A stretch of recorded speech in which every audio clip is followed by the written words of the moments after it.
जी नाज़रीन अस्सलाम वालेकुम। MS के वेदर अपडेट से मुनव्वर सलीम पोखर आपकी खिदमत में हाजिर हूँ। सबसे पहली बात जो बड़ी अहम है वो ये है कि ये जितनी भी मौसम के हवाले से मैं तहकीक आपको पेश करता हूँ, ये मेरी ज़ाती रिसर्च होती है, किसी का इससे मुत्तफ़िक होना ज़रूरी नहीं है। दूसरी बात ये कि ये रिसर्च सही भी साबित हो सकती है, गलत भी साबित हो सकती है, तो इस बात को लाजमी मद्देनज़र रखा करें। अब आते हैं हम मौसमी अपडेट की तरफ। नाज़रीन आज तकरीबन 11 मई है और कल 10 मई तक का जो डाटा मैंने रिकॉर्ड किया है उसकी थोड़ी सी अपडेट दे दूं कि इस वक्त IOD Indian ocean dipole positive 0.68 में जा रहा है, दूसरी तरफ PDO -2 में जा रहा है और ENSO पॉजिटिव 0.083 में जा रहा है। ENSO का इतना हद तक गिरावट में आना बहुत ज़बरदस्त मौसमी तब्दीली की तरफ इशारा कर रहा है। इसको अगर हम थोड़ा सा मज़ीद रिसर्च में जाएं ENSO की, तो एल नीनो से फिर ENSO यानी न्यूट्रल फेज से फिर हम ला नीना की तरफ जाएंगे। अब इसमें 7 दिन पहले यानी कि 3-4 मई को जो हमने रीडिंग की थी उसमें ENSO 3.4 नीनो जो है वो उस वक्त पॉजिटिव 0.4 यानी कि जो थ्रेशोल्ड होता है एल नीनो से न्यूट्रल में जाने का वहाँ पर मौजूद था। अब इतने कम अरसे में ये अचानक हम कह सकते हैं कि ये न्यूट्रल फेज में चला गया है। न्यूट्रल फेज से भी हम इसका जो थ्रेशोल्ड नेगेटिव का होता है, ला नीना का पॉजिटिव 0.4 होता है, उसकी तरफ जा रहा है। तो ये सारे फैक्टर्स अजीबोगरीब मौसमी पैटर्न की तरफ इशारा कर रहे हैं। इसका नतीजा अगर हम टोटल कंक्लूड करें तो उसमें इस तरह बनेगा कि नेगेटिव में PDO का होना इस तरफ इशारा करता है कि कोई ग्लोबल वार्मिंग नहीं है। मैं फिर बता रहा हूँ कि कोई ग्लोबल वार्मिंग नहीं है। हालिया टेम्परेचर या गर्मी की लहर या हीट वेव में जो इजाफा हुआ है ये आर्जी है, यानी कि हम कह सकते हैं कि 1 महीने से 1.5 महीने तक ये हीट वेव बरकरार रहेगी।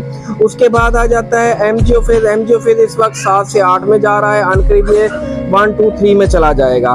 तो इसकी टोटल अगर हम जजमेंट करें तो 1 से 1.5 माह ये हमारे लिए थोड़ा सा तकलीफ वाले, ज़्यादा गर्मी वाले हैं। उसके बाद जून की 15 के बाद जुलाई, अगस्त, सितंबर और अक्टूबर तक शदीद तरीन मौसमी हालात मुतवक्की हैं। इन शदीद तरीन मौसमी हालात में ज़ालाबारी होगी, हद से ज़्यादा तेज़ तूफ़ानी हवाएं, मिट्टी वाली हवाएं, ख़ास तौर पर ऐसी हवाएं जो दिन को रात में बदल देंगी। शदीद तरीन बारिशें भी मुतवक्की हैं। इसके अलावा पहाड़ी सिलसिलों में जो हमारे अपर शुमाली पाकिस्तान हो गया या अपर पहाड़ी सिलसिले हो गए, अपर एरियाज़ के, वहाँ पर बर्फ़बारी के इम्कानात भी ज़बरदस्त हद तक रोशन हैं और ये बर्फ़बारी इन माह में इंतहाई गैर मुतवक्की होगी।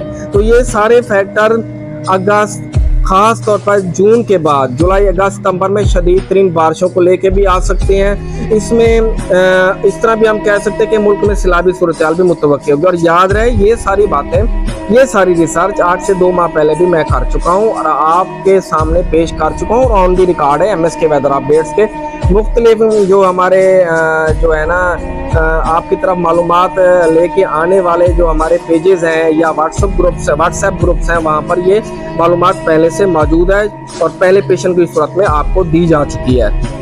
अब दूसरी तरफ आती हैं, फिर मैं बताऊंगा ये मेरी ज़ाती रिसर्च है, इसलिए अनऑफिशियल तौर पर मैं किसान हजरात को कहूँगा कि ज़िद या हटदर्मी में ना आए।